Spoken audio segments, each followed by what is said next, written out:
the energy of the Sage brand. In today's video, we're going to explore different aspects of the conscious and unconscious aspects of a dominant Sage brand. A brand is how you represent yourself in your business. And the Sage brand has key traits and key qualities that make it more the Sage. And we're going to look at some of the key qualities that almost kind of help a Sage brand stand out, and the key things that are important if your business has the Sage archetype very strong within it. So we're going to look at the power of the Sage brand and the energy of the Sage brand. So when we talk about archetypes, archetypes are certain patterns. And even though we don't realize it, we all actually, on the conscious and unconscious, recognize patterns in our life. We recognize certain things and we associate them with certain things that are in our collective and, in our own experiences, right? And when we talk about the Sage archetype represents often wisdom, education, knowledge, and we think of the Sage, right? We think of like the wise Sage, the knowledgeable Sage, right? And you often think of the Sage as the old man who's sitting around lots of books. Right. Now, there is another element of the Sage, and that can be the Sage and the Guru from enlightenment. But they still have that depth of wisdom and knowledge in some aspects, but they kind of transcend something. But for most businesses today, and even holistic and spiritual businesses, the Sage shows up in a variety of ways, and it shows up in a lot of holistic and spiritual businesses that are training skills, right? And educators where knowledge and education is really, really important, and it's a foundational aspect. And it's not just about any knowledge, it's not just like a wee course, it tends to have a lot of depth to it. So the Sage brand tends to be more like your universities and colleges where there's a lot of information and often objectivity. So the light traits of the Sage brand is it has the ability to be analytical, right? It can analyze information. It doesn't have this bias towards, well, I prefer this, even though there may be other information. So the Sage has the ability to analyze information. So the Sage can have a little bit of the science in them, the scientist in them, or the researcher, even sometimes like the historian, the mathematician. They can actually all fall into the Sage brand. Now, if you're a holistic or spiritual business and you are the Sage, there's some different types. Mostly it is university and wisdom, but some people have a bit of the Sage who go into maybe studying things that are very mind orientated. So it could be things like hypnotherapy, NLP, things that are involve having a lot of understanding about the mind, the brain. Even sometimes businesses that are, say for example, a business that is teaching naturopathy or herbalism or anatomy and physiology. It may have other elements, but it may have strong Sage in it as well. Now, my business, I realised I had to own more of my Sage because I was somebody that had studied in the holistic and spiritual industry for 30 years. I studied lots of things. I studied some things to kind of university level. But one of the key things about the sage is they tend to study in certain subjects lots of different courses and look at it from different angles. And that's what I did. I studied stress management. I done lots of courses in stress management and lots of things related. And I had the ability to look at things objectively. So the light traits is they have that, they're very analytical, they have critical thinking skills, they have the ability to look at information and to not just always take as what someone is presenting as research and evidence. They have the ability to look at it and be able to critically think, right? And critically, not always just one of the things that I noticed in the healing industry, for example, you just taught certain things and kind of almost conditioned to believe everything that that teacher tells you. It's like almost like as if, well, this is gospel. When I found some things didn't make sense to me and some of it didn't feel quite right. Now, I wasn't always saying it wasn't truth. It was as if some of it was maybe the way it was presented, or maybe the way that the teacher taught it, or how I was understanding it at the time. The sage has the ability to take evidence or information and criticize it. There's another word back in I think of it now. More probably clear, but that's the kind of, you get the kind of feel. There is that education and knowledge, that insight and wisdom. So the sage, if you think about the sage, like if you think of the student, the never-ending student, the sage is a bit like that, the never-ending student. They are a bit of the student and a bit of the master. So they have, the sage brands tend to be businesses that have a wealth of knowledge in their subject 10, 20, 30 years, right? Now, that doesn't mean that you can't be a sage brand if you don't have that, but that is what is really strong in the sage. It's that wisdom, insight, depth of education and knowledge, right? There is also a level of objectivity that, and that's why I've said, the critical thinking, the analytical skills, they can look at things objectively. It's like that they're emotionally detached from what the results are. They don't want, like, it's almost like when you're presented with information, they don't have an agenda, that they want it to be exactly how they want it to be. They have that ability to be objective. Now, the sage, that aspect of the sage is very valuable in, for example, the holistic and spiritual sector, because people get very emotionally attached to what they believe or what their modalities, their tools, and they can lack objectivity. They can also be very emotionally attached to them being the healer or the therapist, or if anything goes wrong, they take it very personal, or they don't like to be questioned or criticised by clients or students, and they lack objectivity. They take things very personal, they're very emotionally attached, and it's the ego entangled with other agendas or other wounding. Whereas in the positive light of the sage, they have wisdom to be able to detach themselves from things, right? They have the philosopher element, okay? They can philosophize about things and see things from a wider spiritual perspective.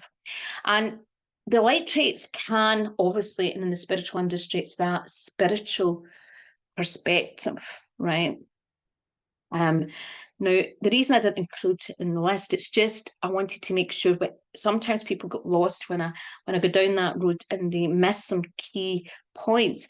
So it's almost like I'm talking about the most important foundations first, so that you can understand the foundation of what is really important to a sage audience. Now, a sage audience is going to appreciate and is going to, someone that does research, that doesn't just take one angle, one piece of research and look at it. And I'll give you some examples of this. So if we look at medical research, right, someone that is in the true sage doesn't just look at all one type of medical research. They might look at outside and look at other science research or social research or even holistic medicine research, they will look at things from a wider perspective.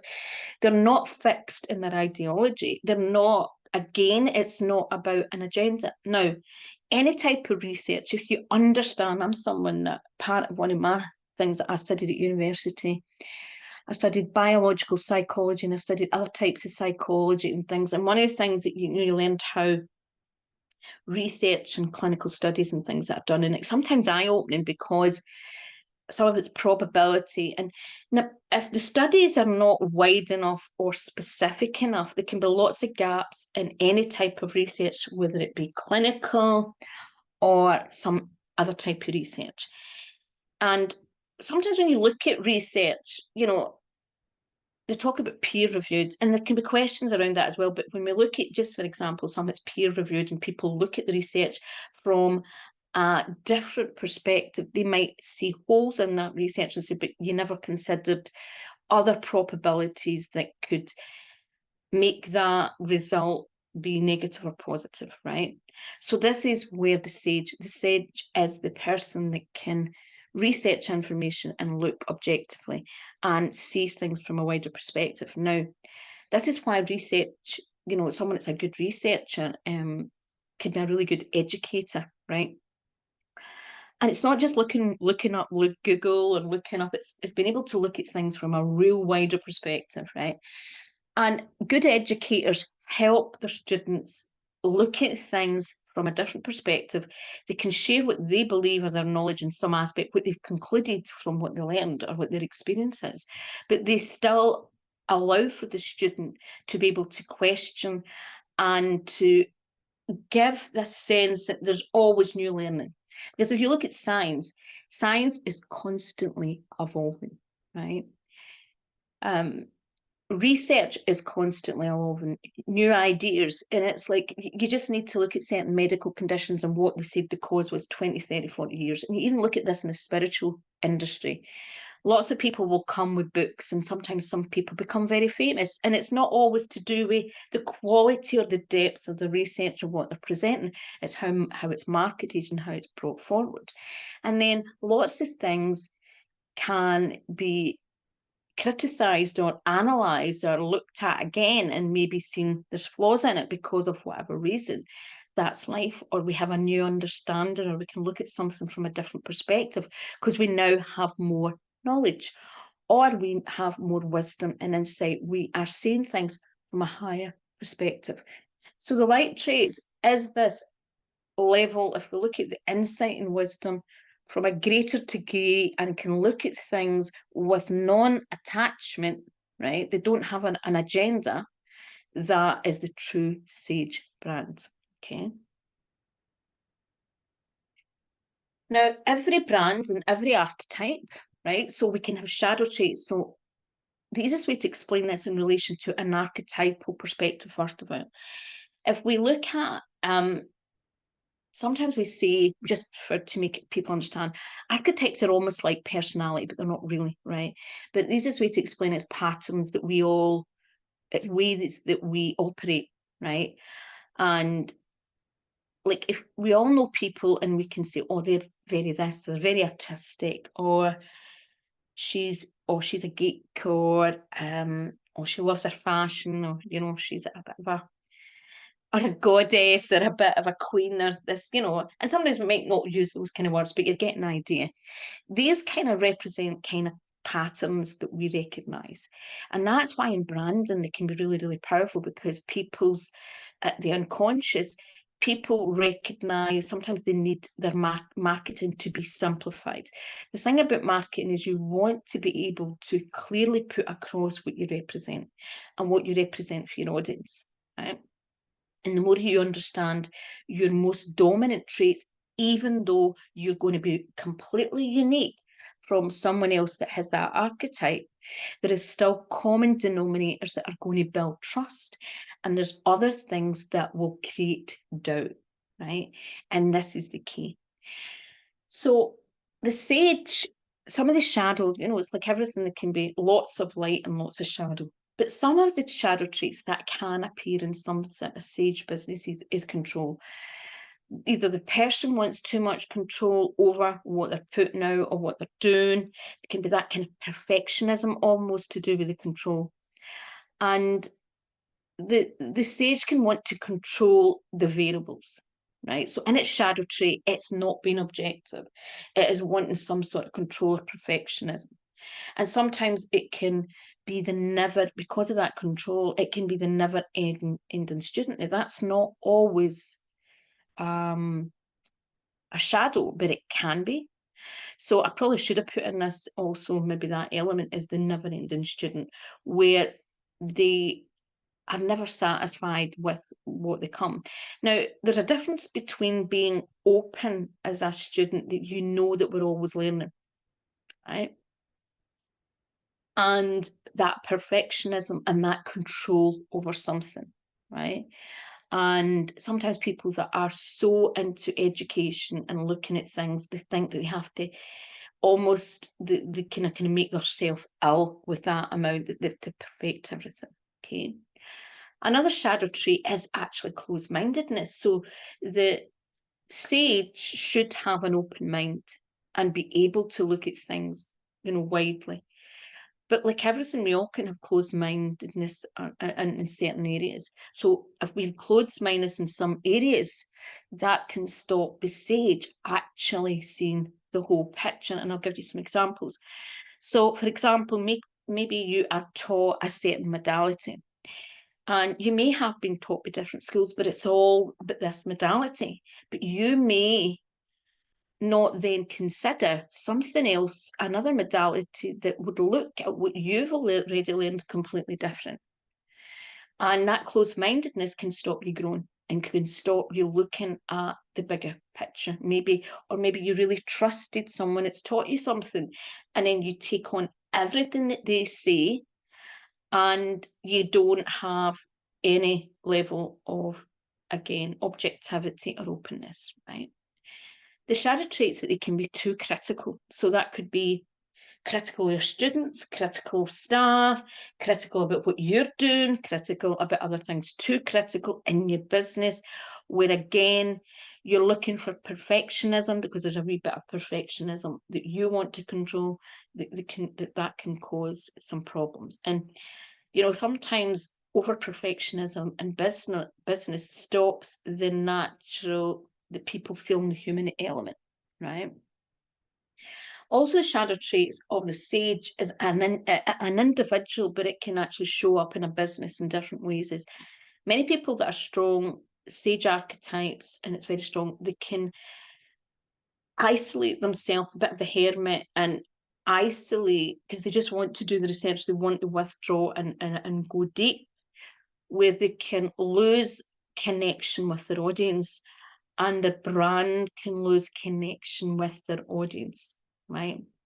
Now, the key thing with the sage actually is, I think it might be the only one, or one of the very few, but if I look at it and I think about it, I think they are the main one that basically can go off with sharing factual information and educational information. It doesn't need the same emotional connection in some ways, right, that other brands do. And I'll explain why. Because the sage audience values the knowledge, wisdom, and the expertise. Now, all brands are about connection. All brands are about building trust, and building a relationship. But the key elements, if there's more, it's almost like the way that they build trust is demonstrating their critical skills, their wisdom, their education, their knowledge, their questioning, their ability to give facts, their ability to really do the homework, right? And be maybe up to date even with that information, not just sharing information that might be really old, or having that level of objectivity when they get information to know that that is even, because you just need to look at going back to things like medical conditions or science-based technology. there's always different scientists that will argue against certain things. So that is the same kind of thing, right? So as long as the person has that objectivity, the ability to see things different, they can make that connection. Now, another shadow trait that can be really strong in sages, particularly if they've not got one of the other archetypes that are very intuitive, is that they don't have intuition. They're very poor intuition. Now, I'm lucky, I'm very on the scale of high empathy, high intuition, and my other things, that's not a problem. But for many people that are very strong in the stage, they actually don't use their intuition. They're so in their head. They're so on in facts and information that they lack actual spiritual discernment and intuitive discernment, right? And sometimes also they can lack empathy. Again, it's like a cold, they can have this disconnection and objectivity that can be helpful in one way, but they can lack empathy with people, students. And if you think about this, you think about scientists, lecturers, people that are masters of knowledge, but they don't know how to communicate or show compassion for their fellow man because they're so in books. They spend their time in books and away from other people. And sometimes you see this with some types of introverts, and they don't realize that they don't have the awareness. They're so in their own heads and so isolated and withdraw that they actually lack self-awareness of how they're behaving and how they're interacting in the world. It can become a wee bit neurotic, right? So sometimes their neuroticism can come up, or that lack of empathy for the rest of the world. So that's important to, this doesn't always apply, but it's important to notice. So are you lacking empathy and that connection with your audience? Or, sometimes there's poor emotional IQ. Again, not being able to manage emotions or deal with, and sometimes that's where you see sometimes in the sage, there can be depression, there can be hermit and the negativity, that kind of thing. When you see sometimes geniuses who have a lot of mental health issues, that can come through. Now, the shadow also trait can be misuse of knowledge or power. With knowledge or power is when you have knowledge or power, it's always important to use your knowledge for greater good and your power for greater good.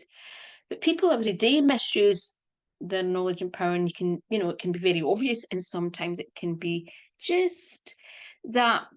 Like, for example, sometimes if people have certain skills, mind skills, like one example is, like, if we think about NLP can be powerful, but NLP is also really manipulated in, let's say, multi-level marketing, affiliate marketing, companies where you're an ambassador. Particularly, there's lots of companies where they give you scripts or you go to their events and they repeat sentences over and over and again, and they tell you and they train you up to send people messages with this certain language.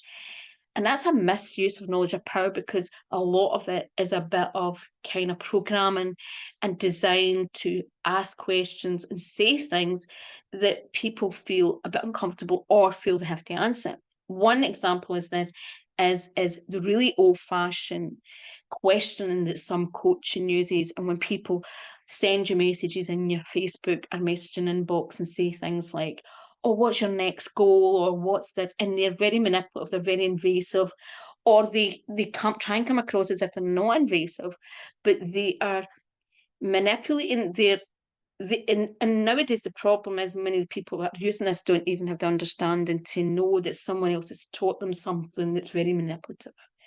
So the people behind, it's more about the people behind these methods have used the misuse of knowledge to coerce people into buy things. And some forms of marketing are very, very about the misuse of knowledge or power. And it's one of the reasons why I get into that. Now, generally the sage is quite straightforward, but it could hide knowledge, right? Or disguise or do something so that they are in more power and not use it for the greater good of humanity.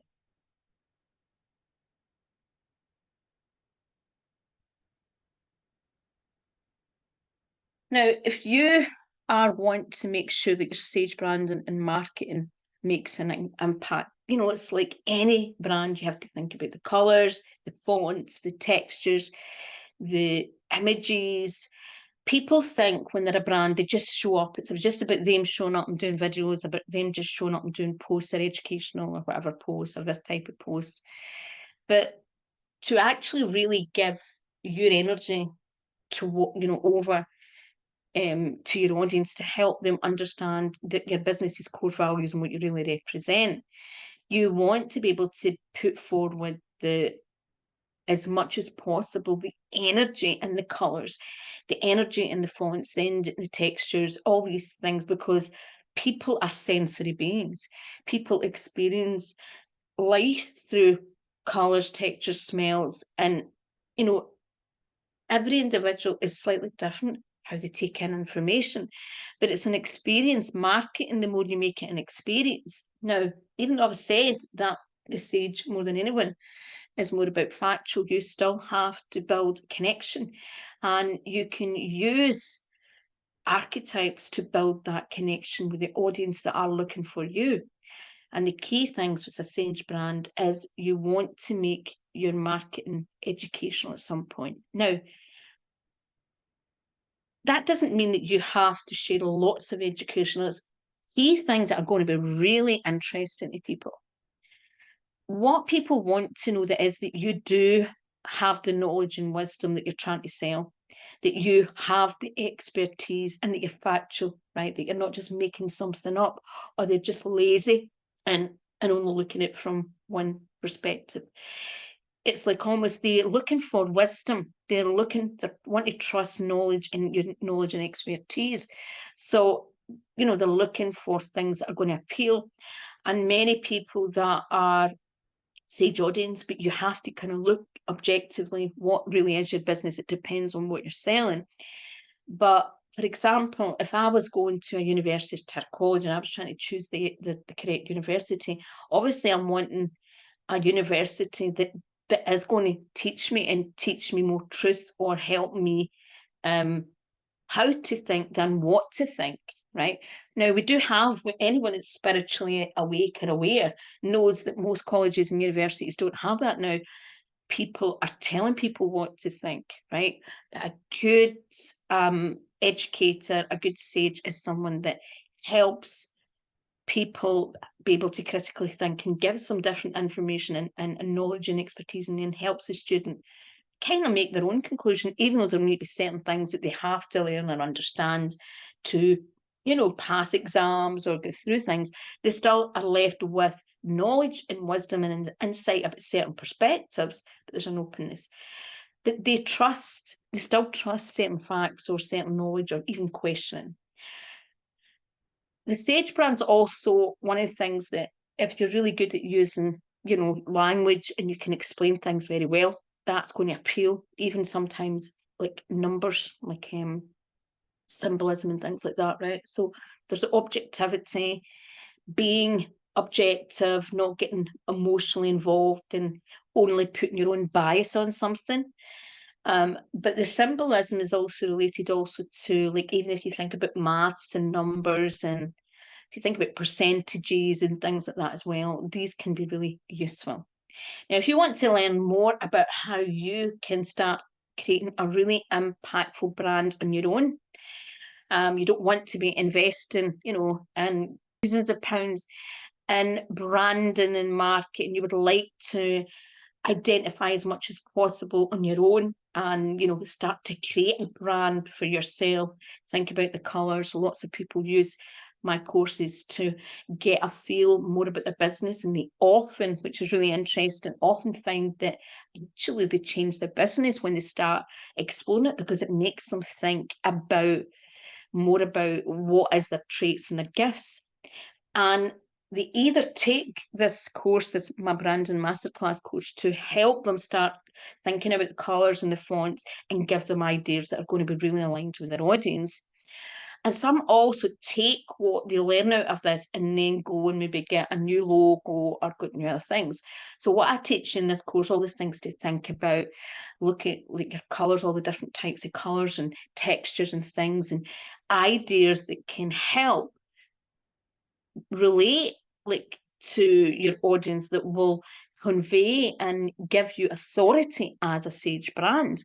Because it's like everything, when you're trying to connect with your audience, you want to give some sort of authority that you are the right person for that individual. And marketing is, you know, we all know that, like, for example, we just need to look at the moment of social media. It's so busy. It's everything, there's like information overload.